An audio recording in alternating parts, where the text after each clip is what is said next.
15. National Defence. Psalm 127 is about national defence. We are 3 times told that human efforts without God are vain or futile. The primary defence of a people is to make the Lord the builder of the community. This means believing and obeying His law word. Then the psalmist tells us that children are the best weapons system whereby we can command the future for the Lord. First, they are an inheritance from the Lord and a reward. Second, they're described as arrows in the hand of a mighty man, as weapons of war. We're called to serve God and to be His instruments in holy warfare so that the kingdom of God might be established. A key weapon in this warfare is the child.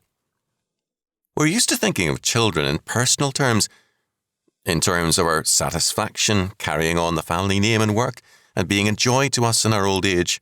Well, that's good, but here God tells us that children are above all the means whereby God's kingdom is furthered.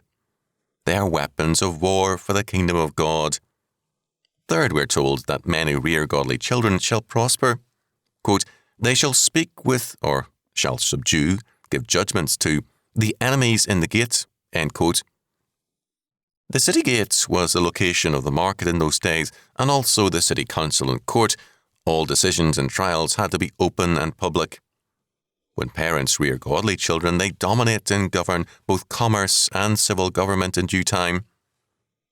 In brief, we are told that godly homes and children are the best form of national defence. How strong are we as a people?